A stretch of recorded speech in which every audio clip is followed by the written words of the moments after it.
ఈరోజు నేను బగారా రైస్ చేస్తున్నాను. దానికి కావాల్సిన ఇంగ్రీడియంట్స్ జీలకర్ర, బిర్యానీ మసాలా ఐటమ్స్, దాల్చిన చెక్క, స్టార్ అనాస, లవంగము, బిర్యానీ ఆకు, పచ్చిమిర్చి, జీడిపప్పు, పుదీనా, కొత్తిమీర, అల్లం వెల్లుల్లి paste, garam masala, onion, biryani rice.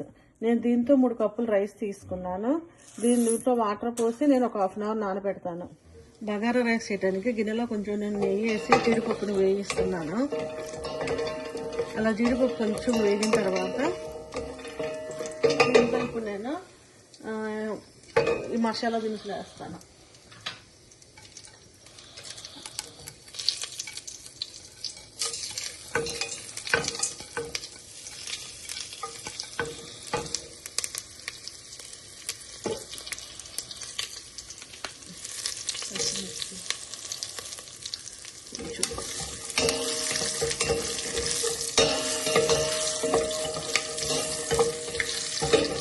దీంట్లోనే ఇప్పుడు పచ్చిమిర్చి, వెల్లుల్లి, ఇది వేస్తున్నాను, ఆనియన్.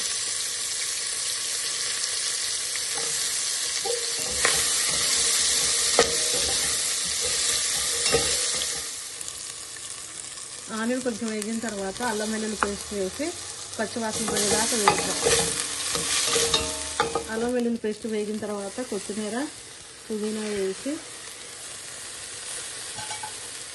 యాక్చువల్ ఆనియన్ కొంచెం ఎక్కువ వేసుకోవచ్చు, కాకపోతే మసాలాలు అంత ఆనియన్స్ తినడం తక్కువ వేసాను.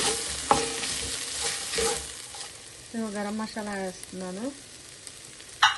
ఇప్పుడు దాంట్లో గరం మసాలాను కలిపి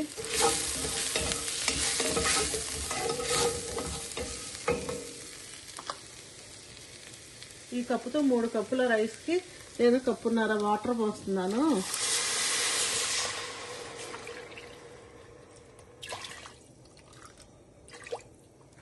అది వాటర్ బాయిల్ అవుతుంది. దాంట్లో ఇప్పుడు నేను ఈ రైస్ వేసి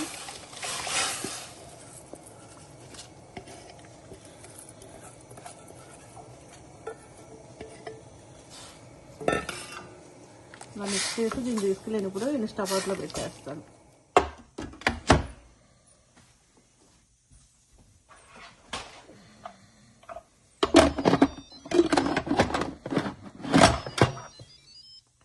నేను సీలింగ్ తీసేస్తాను, సీలింగ్ పెట్టను. ఇప్పుడు ఇక్కడ రైస్ ఆప్షన్ నొక్కుతాను. ఇంకా అదే ఉడికిపోయింది. బగారా రైస్ రెడీ అయ్యింది. ఇప్పుడు దీనిలో చికెన్ కర్రీ వేసుకొని రైతా వేసుకొని తిందాం.